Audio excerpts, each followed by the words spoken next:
Namaste. So we continue with the writings of Sri Aurobindo, the synthesis of yoga, and we are with the yoga of integral knowledge. So, in the traditional yoga of knowledge, the seeker strives to arrive at the highest self, the one self, that is behind, above, everywhere, and he does it by a progressive withdrawal from life, either by the process of niti niti or by trying to find the divine everywhere through that this too is Brahman, this too is Brahman.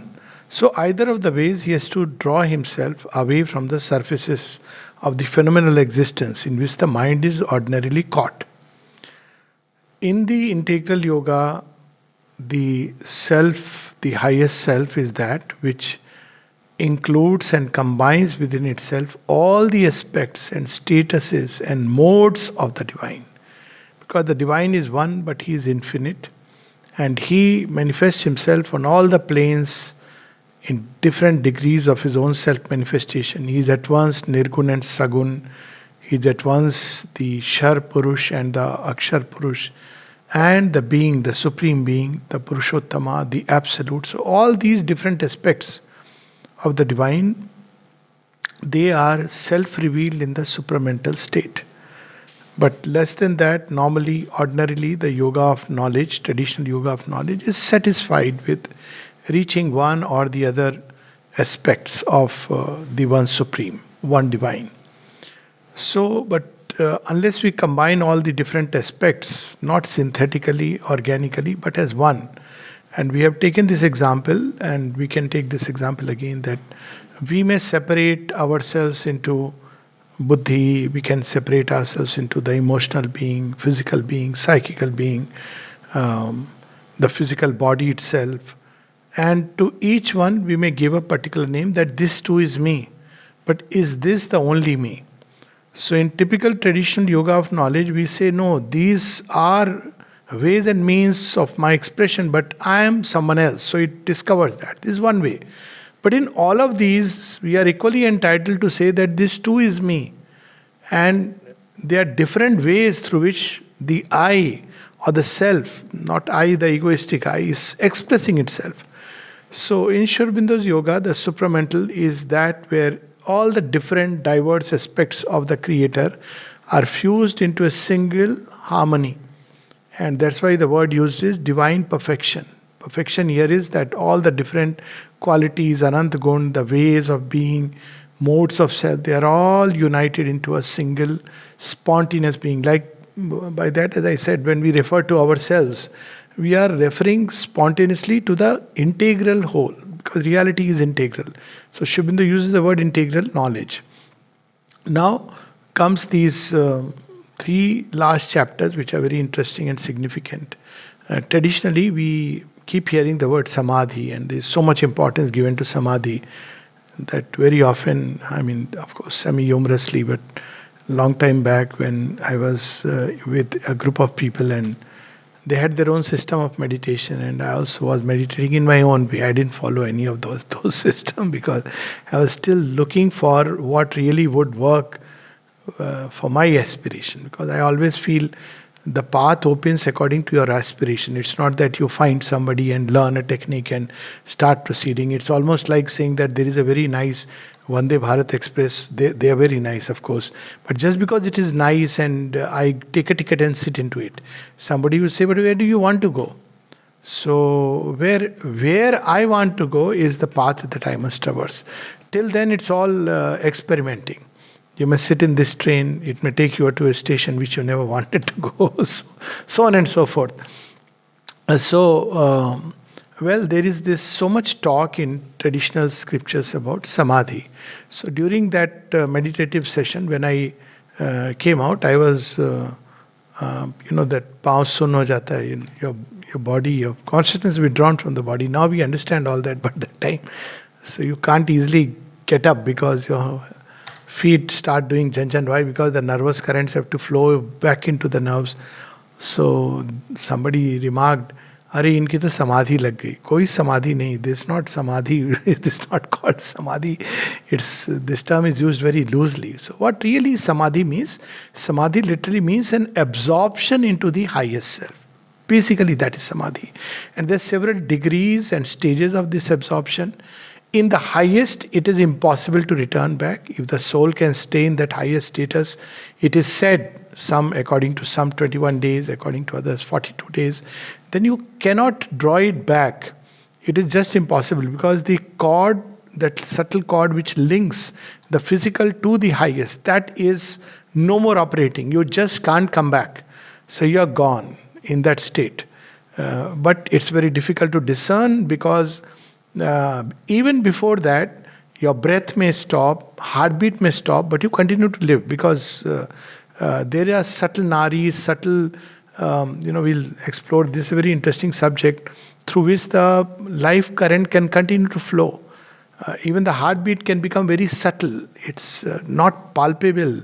You can't check the pulse, ECG will not show anything, and yet there is a very subtle heart behind the heart, if I may put it, which is continuing to operate.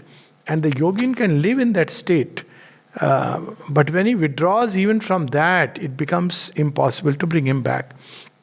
But before that, as I said, there are degrees and stages. The first stage is withdrawal from the physical, material existence to which we are accustomed. But this withdrawal is not simply like in sleep. In sleep also we withdraw. And we enter a world of dream. But what happens in the sleep withdrawal? Still the physical mind is building images, throwing up images from whatever it has experienced. So even though we have shut our eyes, like many people when they apparently meditate, they shut the eyes. But shutting the eyes means their inner mobile and the inner laptop becomes active. And in that active state, the mind generates images. That's what dream is about.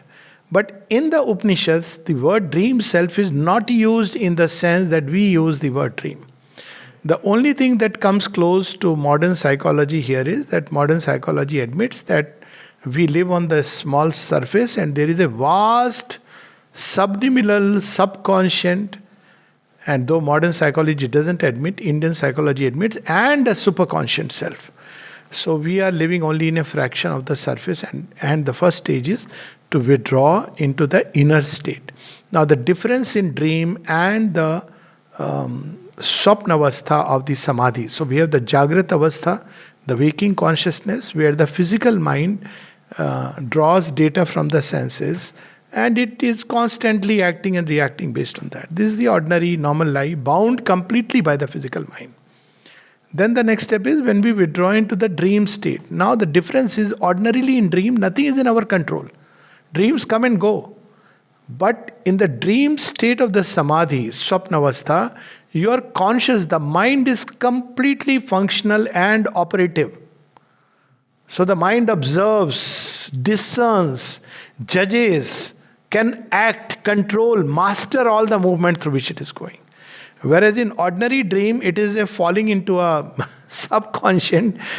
So many things come, including the impressions of the soul going toward the divine. They also come, impact, and the impressions of the vital world, impression of the physical, they create a jumble like tambola, and there is a random combination, and we call it dream. But in the Swapnavastha, the mind is fully in position. It's a conscious process. So as it begins to withdraw consciously, then it enters what is called as the Swapnavastha, the dream state of the Upanishads. So in the dream state, there are several layers of the worlds, but just to put it very roughly, the physical world is the waking state, and the dream world is largely the vital and the mental world. So all the vital world, its vrittis, the experiences, the deeper subliminal vital, its ranges of consciousness, and the mental world, where again we see many layers and aspects of the mental world which climbs from summit to summit. All these begin to become slowly conquered by the seeker. They begin to become one by one evident. We begin to understand them through different symbolic realms and symbolic experiences. They have a different language altogether. And then after this world, which is a dream world, one enters into the state of Sushupti. So Sushupti is where the mental cognition also is stilled. So can't bring back anything. In the dream state, the mental cognition is active. I'm speaking of the dream state in the yogic parlance, not dream as we dream. So there is a difference between the two. So then in the state of susupti, the mind falls asleep now. Why? Because we have entered into a deeper realm. So since the mind is not able to, it's like the machine is not built for, receiving and transmitting the impression. Imagine, if the keyboard is not geared to, let's say, a simple thing like Devanagari script. So what do? You try to type, it will bring all kinds of puzzles, but it will not be the thing which one is receiving. So mind is calmed and one is still rather, and one enters into susupti. So it's called susupti, again deep sleep. But here again the susupti means that we have entered into a domain which is where the mind does not register anything. And then from that state of susupti, it enters into turiya. Turiya literally is absolute. So it's you can't.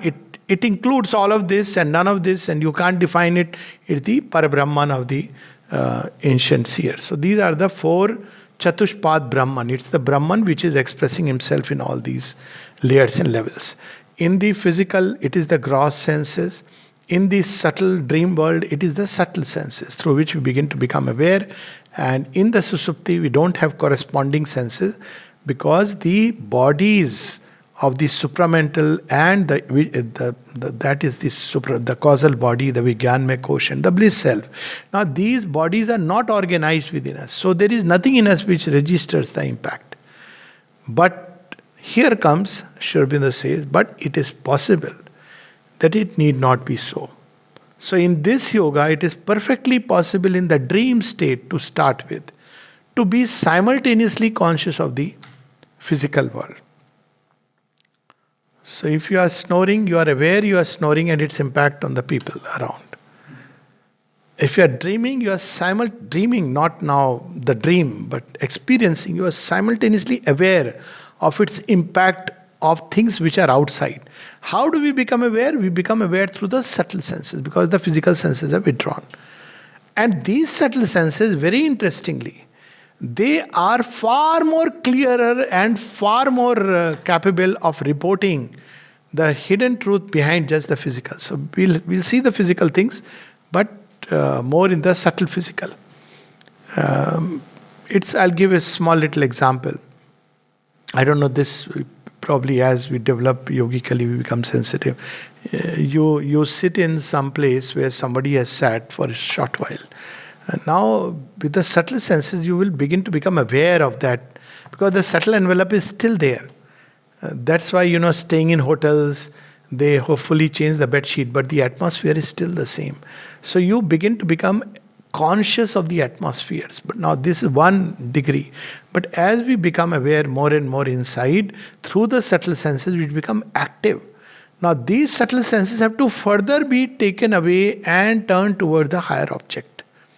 And that is done either by focusing on one aspect of the subtle reality, sound, for example. So you have the Nad Yoga, or light, for instance, through various display of colors and light.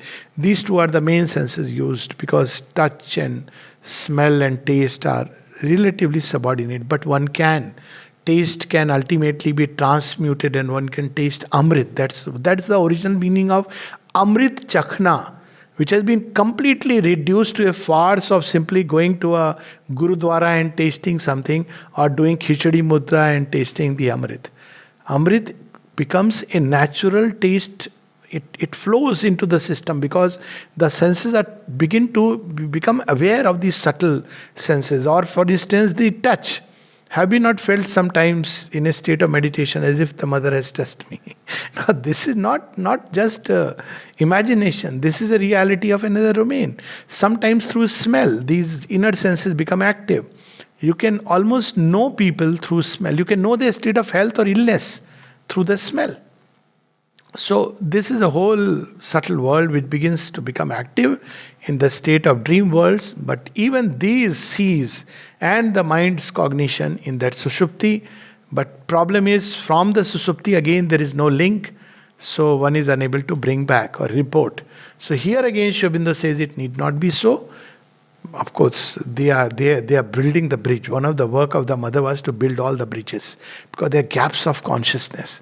And at one time, while in Algeria, she was building the bridge between the most material, vital, and the material layer. She took 1 year to build that bridge. All the bridges must be built. That's why the mother could tell once, she remarked to Champaklalji, is there in Champakla speaking, I'm aware of everything in my, because she would very often withdraw, and sometimes it would be 1 hour and people are just waiting. Even there could be a darshan queue and it has to wait. And then she would say, I'm aware of your thoughts, sensations, even of the physical watch, the ticking of the watch while in the supermind. So they, being in the body, experiencing it in the right up to that point, was one of their work, because they organize the supramental sheath for us, without which we cannot have a supramental creation. So they build this supramental sheath for themselves, which is the supramental ship, where all this work is going on, the divine dockyard. So, and the bliss sheath, which is, they didn't confirm, but that's the first step, after which the bliss self. And in bliss self, one can be drawn into infinite ecstasies of the infinite ananda. That's how Sri Aurobindo puts it. But ordinarily, one doesn't register all this. But Sri Aurobindo wants the entire bridge to be built. Then only divine life is possible. And Sri Aurobindo, to that extent, that with his open eyes, he could completely be in that highest bliss self and continue to manifest it, not just experience it in trance. So, this is the value of samadhi. The highest ranges. So, in traditional yogas, like for instance in the yoga of bhakti, one enters into samadhi, which is called as a bhav samadhi, which one will find in the life of Ananda Mahima. She would often in that. So, what happens is that your body becomes still completely, and you are absorbed in the ecstasy, love, adoration of the divine. So this is one kind of samadhi. Then there is samadhi which comes to the Gyan Yogi, where he enters into Jyotir Brahma, that luminous source of everything, and the mind is absorbed and stilled. What else it will do when it is face to face with that tremendous effulgence? And then there are different ways of arriving at this samadhi. In the yoga works, while in the waking state, one can be in that state of Jivan Mukti. That's what the Gita says. Why? Because the mind, the thought, will are all absorbed in the divine. Man mana bhav mad bhakta madhya jima namaskuru. That's how it says. That when all your actions are directed towards me, when all your mind is full of me, when the heart is full of me, when the will's only purpose is to serve me, then what happens? You are in contact with me, with a capital M. The Supreme. So there are different ways of arriving at it, not just through the traditional yoga of knowledge. And yet, normally we associate samadhi with this and with Raj Yoga. We'll come to that. And that is because if you have to really arrive at the highest self from where you don't want to return, then this is the only way of complete self-absorption. So you have the Savikalp Samadhi, where still the mind is little bit active, where from where return is easy. And you have the Nirvikalp Samadhi, where it enters into that state of Susupti. So when you are standing on the borders, that's when Savikalp and Nirvikalp. And in Nirvikalp Samadhi, it's possible to actually cut the body and it won't know, unless you do it very, very violently. So that's where it may come back. There's the story of our, what was his name? Chandulal. He was the engineer, working in Matrimandir. He used to go out of the body and enter into these trance states. And mother had told him not to do this. So once he entered and he used to wander into these dream worlds very consciously. He used to enjoy it. Amal Kiran had this capacity, and Amal Kiran could actually watch what is happening to the body. Sri Ramakrishna, he underwent the surgery or Raman Maharshi, without any anesthesia. So these are real things which material science doesn't know, because it's focused only on the gross body as experienced by the physical mind. So mother had told him not to enter into these states. Once he went in for surgery, which again the mother had asked him, it's not necessary. But whatever it be, something took over him, he went for surgery. In surgery, he went into samadhi because, he doesn't need. And he entered into that state from where his pulse and heartbeat and breathing stopped. So doctors declared him dead. And he was taken to the fire. So while they were burning the body, suddenly with a violent shock he rushed back. And he realized my body is no more there. So he rushed to the mother. And mother told him, don't worry, there is a deeper wisdom behind it. You stay with me. I'll send you to the new body when it is ready for you. So that new body person is also here in the ashram. Okay, I won't take the name. But this is how there is a whole science behind it, which we don't know. So this is one part. Then there is, of course, Hatha Yoga. Sri Aurobindo speaks about Hatha Yoga. And Hatha Yoga is, of course, the most ancient, because for each age there is a yoga.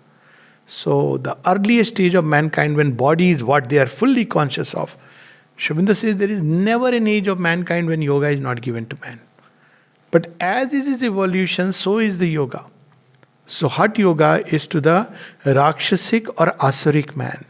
Because for him, body is the self. De Atma Bodh.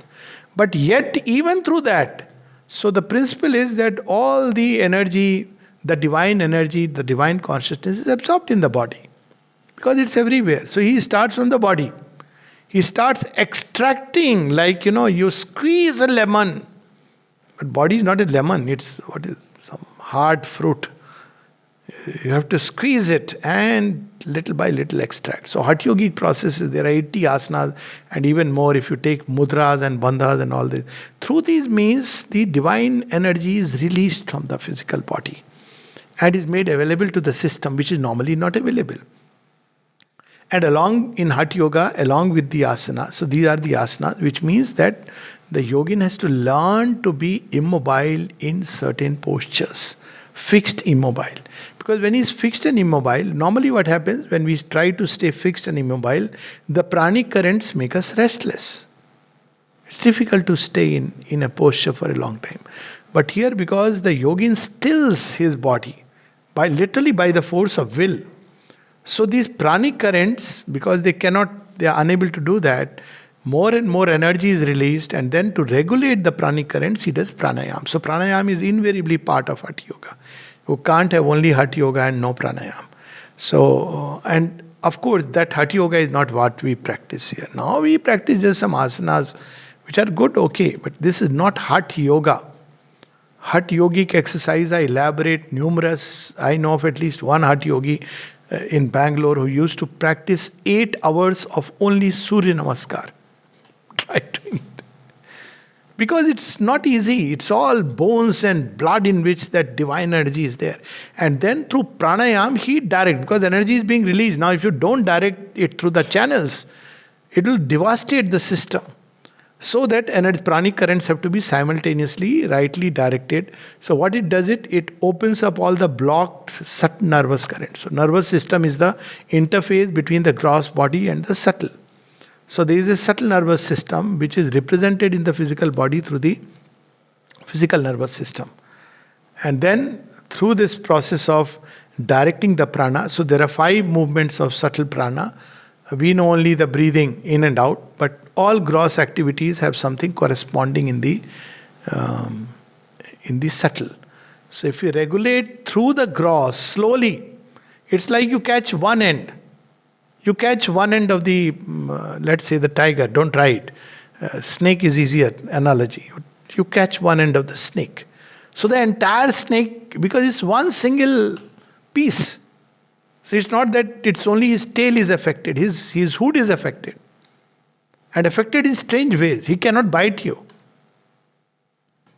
Okay, only under expert supervision, not even supervision. I have seen people, it's so strange.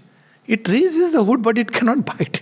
It looks near impossible because it's not built like that. So here, by the physical breathing techniques and their regulation, the 5-fold prana, which basically is very simple to understand, 2 upward currents, 2 downward current, and 1 samana, which is the balancing current.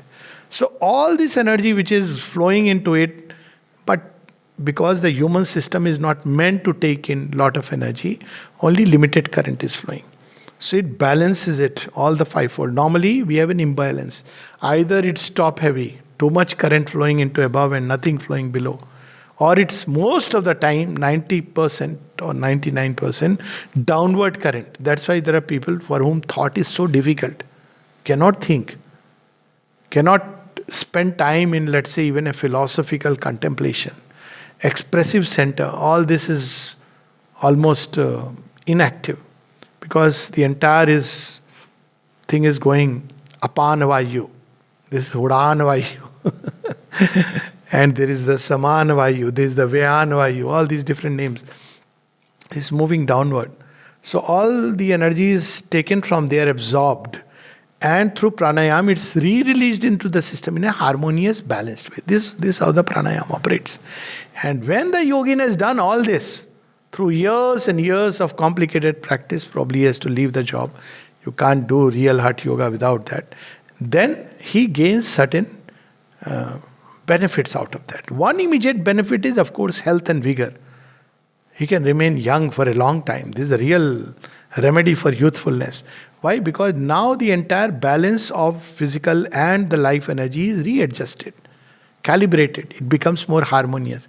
Then the blocked nervous system, that is opened up. Subtle nervous system. So the currents are flowing far more. See, through the nervous currents, the body cells become active. Otherwise they die. They die either because the nervous currents are not reaching, or because the blood is not reaching. So blood is also, part of that entire nervous energy.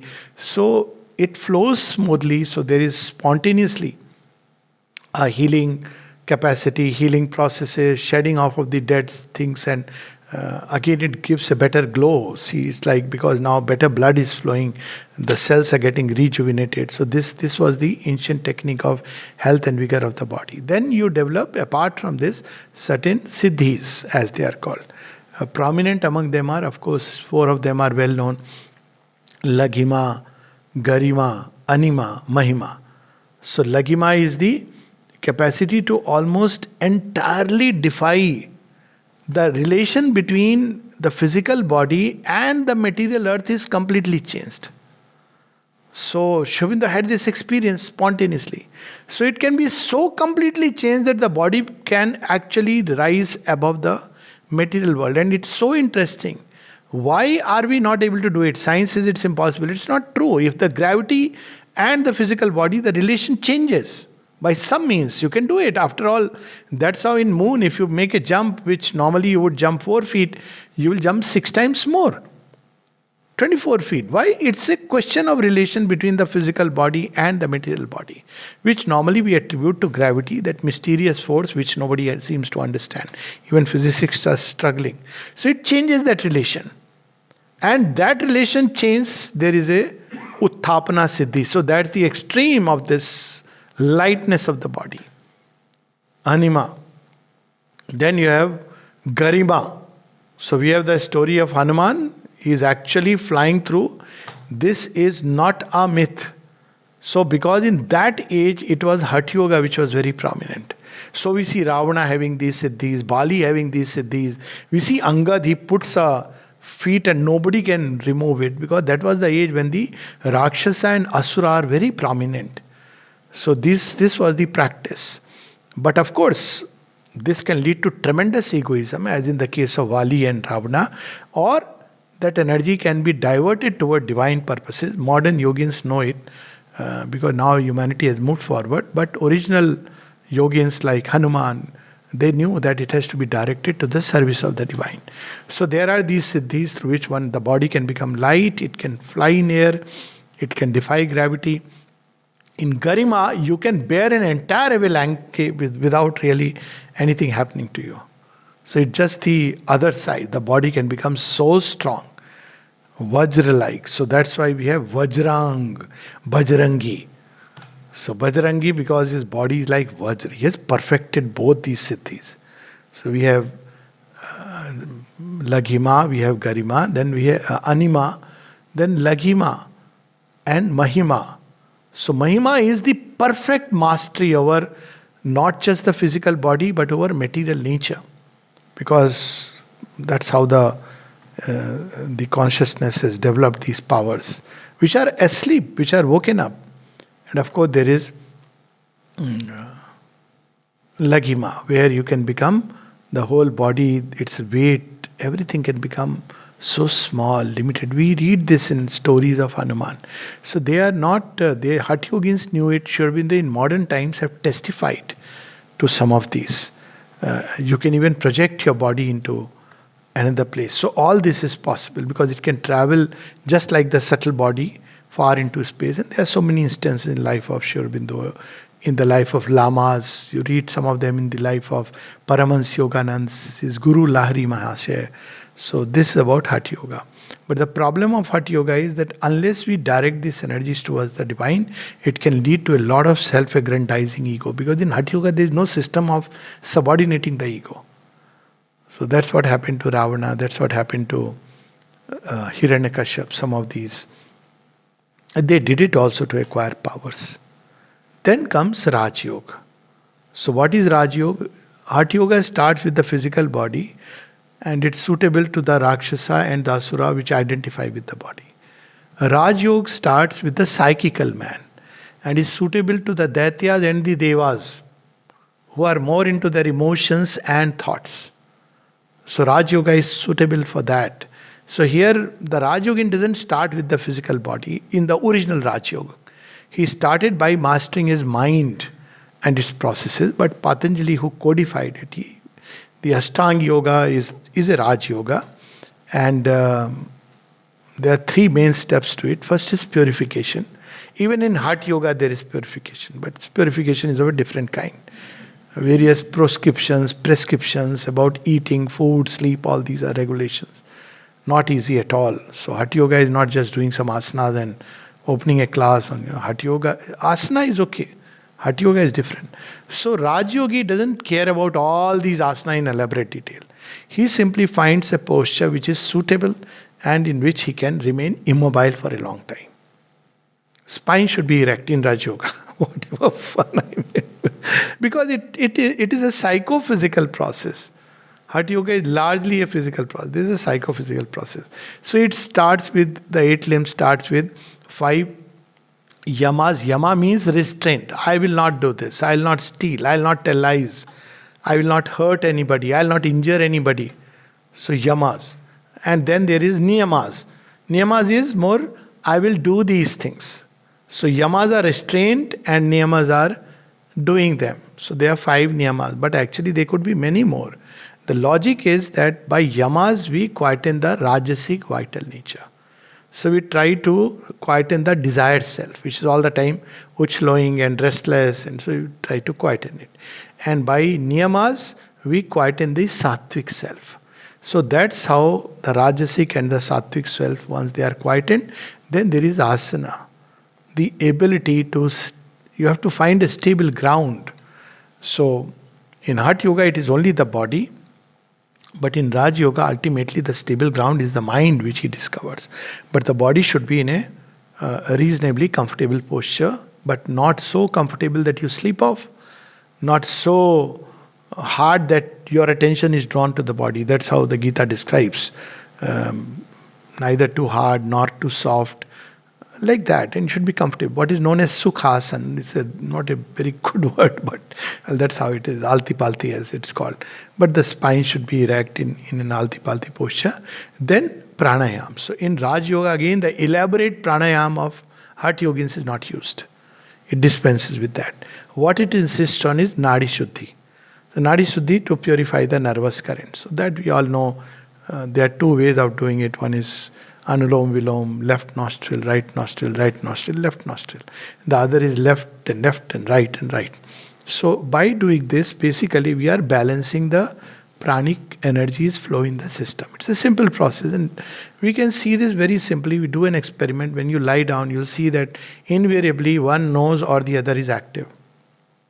If you turn to left, you turn to right, depending on the nose which is active, the nadi becomes active.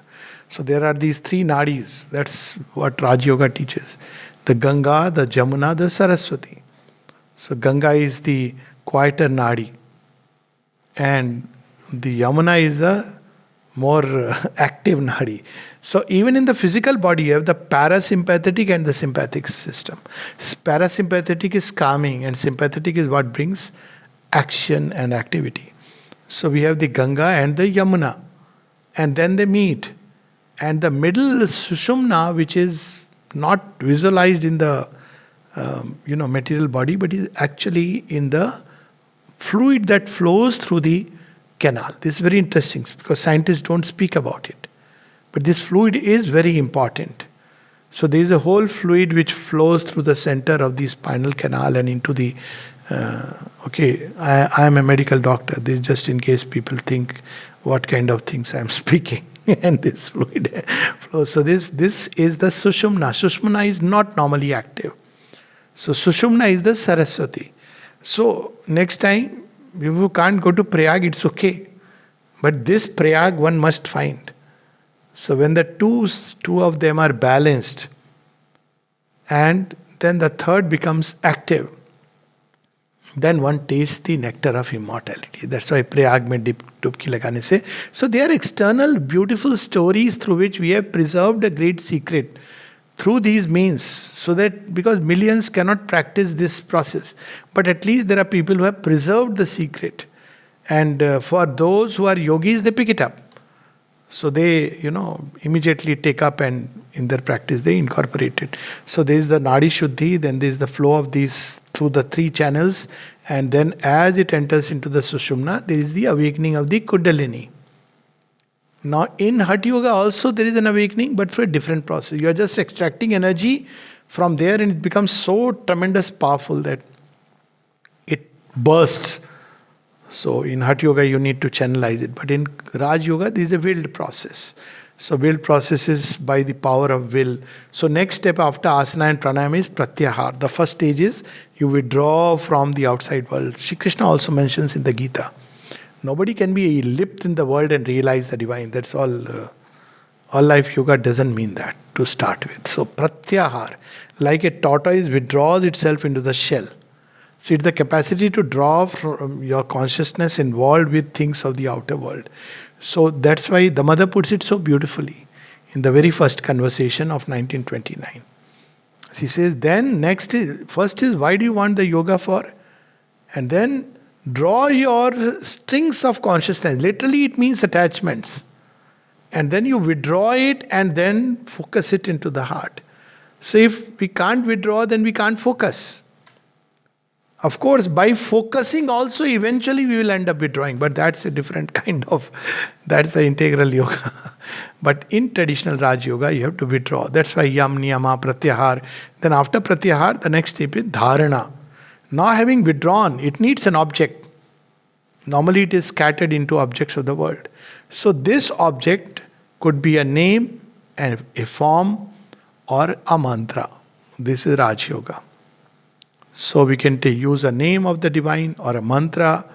There's in typical only tantric Kundalini Yoga, you have very elaborate methods, bij mantras, deities. But in Raj Yoga also Kundalini is awakened without that elaborate process. So one uses the mantra, an image of the divine. Concentration is either in the heart center, where the seat of emotions lie, the psychical prana, or in the eyebrow center, bhrumadhya, or in the nasikagra, as the Gita recommends. And by concentrating on that, slowly and slowly, the next step is dhyan. Now dhyan lagna is what? Here it means, dhyan lagna is that by concentrating upon an idea or an object, the mind starts getting more and more absorbed into it. In some yogas it is put in a very nice way that रस आने लगता है. रस इतना आने लगता है कि दूसरी चीज में रस आना बंद हो जाता है. In fact it can be very annoying, if people start discussing the usual food and clothes, because why it becomes annoying, it's difficult for people to understand. Of course, you must conquer, that will come to just in a moment. But what happens, it draws your consciousness outward into a conversation which is so meaningless. A Raj Yogi cannot be engaged with that. If you start drawing, नहीं कुछ तो बताइए आपको ये पसंद आएगा वो पसंद आएगा, then for a Raj Yogi it becomes very difficult. So what he has to do, when he does this, his vrittis become quieter and quieter. That's what Patanjali says. Yoga chitta vritti nirodha. And when they become nirodha, then there is sanyama. No nigraha, no suppression. Slowly and slowly the chitta vritti is, I want to go and watch a movie, I want to go and pick up some dresses, I want to go and eat in a good joint, I want to meet this friend, meet that friend, hold a long conversation. They become quiet. And when they become quiet, then there is sanyama. Sanyama means now you relate with these things, but in a measure. That's what sanyama is. You are not abandoning the world, but you are relating with it in a certain measure. Spontaneously, how much? Right measure. There is no more this absorption because you have practiced sanyama. That will can come only when dhyan, when you have started enjoying that on which it is meditating. Initially it's difficult. So there is this purification, then there is concentration. Concentration in two stages. One is when the mind inwardly holds an object or an idea, and the next step when it is beginning to get absorbed in the idea. In that state, the consciousness begins to link everything to the divine. Because otherwise it can't stay. It must link everything to the divine. Otherwise difficult for its own sake, taking an activity for egoistic ends is an impossibility. And from there the last is samadhi again at the end, where it once it has done this, it can easily absorb into the highest self and depart from birth and life and death. This is the practice of Raj Yoga. And with vrittis, there is another practice where there is what is called as a substitution. Even Buddhist disciplines it is used. Substitutions mean if I am prone to anger, then I must practice peace and forgiveness. Nowadays, it all started coming in some way. So if I am prone to being vindictive, then practice forgiveness. If I am prone to lust, then practice true love. So that lust is replaced by true love. If I am prone to all whatever vrittis, ahimsa, that is violent, then I must practice inner peace and constant state of inner generosity, where you learn to take people as they are, learn to forgive them, to be generous. So this way slowly in Raj Yoga, you replace the evil vrittis, bad vrittis with the good one, then good ones into a few better ones, then few better ones into a key. It could be, for example, love. It could be one's key. So you have replaced now slowly the bad vrittis with the good with the better with the one vritti which for you becomes the representative of the divine. And then finally arrive at the highest self. Through that door. It could be any door. So this is Raj Yoga. What is its place in Sri Aurobindo's yoga? Sri Aurobindo said it's not necessary in this yoga. You can do it as a stage if somebody is drawn. Because in Sri Aurobindo's yoga, these things are achieved through a different method. What is that method? Here one awakens the Kundalini and it goes from center to center. Now again, if purification is not there, it will aggrandize the vrittis. Desires may start rushing into the system uncontrollably. Even you read Pandit Gopi Krishna's book, he had also written to Sri Aurobindo the letter.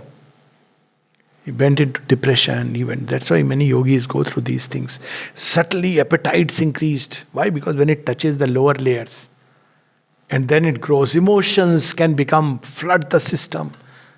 Like tremendous waves arising, you don't know how to handle it. Thoughts may burst into many directions. So it's a little dangerous. Sri Aurobindo wants us to be safe. So the method here is, so it normally goes through the 6 and the 7 centers. The final 7th is the Brahmarandhra. It passes. But here the method is the mother. So the mother, now what does the mother do? She starts from above downwards, or she can pick up any center which is ready. So she knows this is the center which is ready. She touches that and starts opening it like, petal by petal. See, let's say the heart center is open. So there is love, devotion. Okay, fine. Now she starts working on the mind. She's not touching the other centers right now. Very regulated, calibrated process. And step by step, the amount that we can bear. Now when the mind center opens, she knows the mind is ready to take it or not take it. The heart is ready to take it or not take it. Then even those siddhis which come through Raj Yoga, they all come here also. But she knows how to use them. Prakamya. The capacity to make clarity in the mind, and the clarity which can be automatically transmitted to others. Prakamya, Vyapti, the ability to transmit one's thoughts to others, with or without the internet. Vashita, to command perfect obedience and control. Ishita. Now this Vashita is about human beings. Ishita is about material nature. All these capacities come, and any of them yogi can bhatko. But when you have surrendered to the mother, it's so beautiful. All of them are constantly put at the service of the Divine Mother. Each of these capacities and powers. So she will open the heart, the head center, the above head, give the experiences, realizations that are necessary, make us conscious in the dream space. There is no fixed way. That's why Sri Aurobindo says, through a free and scattered yet purposeful working. In the end, she will build up a tremendous intensity, like a mountain. But initially it'd be like, oh, this is something very nice. Then depending on the sadhak's sincerity, readiness, then when we are little more grounded in yoga, she says, okay, now I'll touch your lower vital. Okay, ma. And she will touch. Sri Aurobindo says that even the most perverted activities are transmuted. He uses this language. Even Raj Yogis know it. Tantrics knew it, but they didn't succeed. Because chances are that one will fall. But she will touch, and even that which is perversion, even desires, wishes, all of them are taken up by the Absolute and the Master Magician and changed into the divine equivalent. Of course, the distortion and perversions are shed. The desire, not like the restless desire, but it changes its modus operandi, its purpose. It becomes an instrument of the divine. One story which I remember, why? Because it used to shake me every time I read it, is the story of Pangumani, Parashar, Rishi. I think many of us must have heard. And how Parashar Rishi is going in a boat. He takes a boat to go to the, again, disclaimer, this applies only and only to Parashar Rishi. Okay, and see when he is going, so this girl called Matsya, what was the name anyways? Matsya Kanya or Matsya Gandha, that's right, thank you. So Matsya Gandha, she is daughter of a fisherman colony. She says, okay, I'll take you. During that sojourn from one bank to another, whatever happens, and they physically get involved. Sounds very cheap and low. But in return, Parashar Rishi tells him, see, I cannot marry you, but I must tell you that you will give birth to a very unique child. Now, it's not that what degree, it's known that yogis, even without the actual physical involvement, can grant a progeny. Sri Aurobindo speaks about it when he speaks about transmutation of the sex center. So, he grants, and she says, but who will... after what you have done, you say, I'll not marry you. Then what's going to happen to me? He says, don't worry, you will remain forever like a virgin. That's what we see in the story of Kunti also. But here it's not a human being, but the celestial gods. At the same time, you will have such a beautiful fragrance from your body that people, even the great kings, will be drawn to you. So that's how she becomes Satyavati. And we know the rest is history, that how the great king Shantanu is drawn to her and marries, and Bhishma takes the vow. Why? Because her children are not very, of course, good guys. So good guys in the sense they didn't have a good heredity.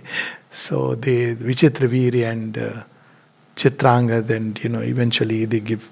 Anyways, that's a different part of the story. So even those activities, once again, it's a possibility that you see in the epics, which cannot be understood by the unchaste mind. For the unchaste mind, oh, okay. Or in the story of Vishwamitra and a damsel from heaven, How did the two meet together? But these are not stories just for the sake of. See, Sri Aurobindo is immortalized in his epic Pururabhas. So how does Pururava and Urvashi they come together? She is a heavenly being, and heavenly beings can take a material body, but for a very short period and then they go back. But here there is a progeny. So much so that at some point Urvashi doesn't want to go back. It's a very interesting story. She is not born through a normal process. She is one of the heavenly damsels. So there were secrets known to ancient yogis in India where they had tried and experimented everything. And but finally, of course, these were all processes which here and there scattered hints you will get. But Sri Aurobindo says that it's possible that even the most, uses the word perverted activities, can be, because everything derives, some truth is in the Supreme. So it can completely be changed by this process. But as I said, she touches the lower vital, then the subconscious, where the entire cleansing of the muck which is lying there, then the very physical, the inconscient and the physical. So in this yoga we don't need it, but it's good to remember. So I'll just read that process. The mother made it very simple when she was asked about Raj Yoga and Hatha Yoga. So apart from these, there is the Trimarg. Trimarg goes one step further. So Raj Yoga is the Daitya and the Deva, more on the psychical state. But Trimarg belongs to the yoga where it starts from the psychological being. Raj Yoga still uses psychophysical processes like Nadi Shuddhi, for example, some degree of asana. But Trimarg of the Gita starts purely as a psychological being. If at all there is a mention of that chapter 9, little bit about concentration, it's only as a subordinate process, just in the passing. Shri Krishna says, people will ask me, why didn't you speak about it? But it's an entirely psychological process. And Sri Aurobindo's yoga uses the word Adhyatma Yoga. Completely you start with that aspiration of the soul. So these are the gradations, and humanity is now ready for Adhyatma Yoga. And he speaks about this at another point. We'll come to that when we touch upon integral self-perfection.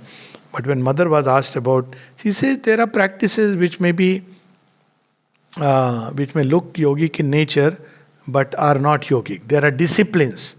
And then she uses the example of Raj Yoga and Hatha Yoga. She says there are disciplines like the Hatha Yoga and the Raj Yoga which are not really spiritual. So of course she is using the word spiritual from that sense that, Trimarg and beyond it, the Adhyatma Yoga. So people must have been quite shaken. This is in volume 3, for those who want to refer back. Type the word Raj Yoga in volume 3 and you'll see the passage. She says, but mother, it gives some discipline, yama, niyama, all that. No? She says, but a discipline for its own sake is not what we are seeking. Why? Because Sri Aurobindo knows that none of these things, yama, niyama, can be held securely unless there is a greater consciousness which takes hold of us. Therefore, this yoga starts from where Gita ends. Sarva dharman parityajya mamekam sharnam raja. Mother, I surrender myself to you. Once she takes up, there is a period in which you have surrendered and you are waiting at the gates. Maybe some people very quickly get up and walk away, go somewhere. But once she holds the choti, it dangles you, then you are done. Then she will do it. But surrender will become the watchword till the end. Beginning, middle and end, with aspiration and sincerity as support, faith and endurance as things will require all the time. Because the journey is not going to be just a cakewalk. When she touches those layers which are initially be very nice, she will start opening that center which is most ready. What wonderful experience. But slowly, all the deeper inches, but one can experience the transformation. So amazing. Vrittis which one thought is impossible, they go away. But one has to be sincere and want that they should go away. Otherwise there is such a resistance. Not that they cannot be overcome, but the resistance will be so great that for one life the divine will say, okay, I'll take it up. Come back in another body. So that's why we have to prepare also at the lower end, our bit, especially the physical body. So this yoga is not Hatha Yoga plus Raj Yoga plus Trimarg plus something else surrendered to the mother. In this yoga it is done in a different way. So mother says that discipline is not what we are seeking for its own sake. Here we start on a different note altogether. And here Sri Aurobindo closes this entire integral self-knowledge, yoga of integral knowledge, with this passage. It's from the last chapter of this particular part, which is Raj Yoga.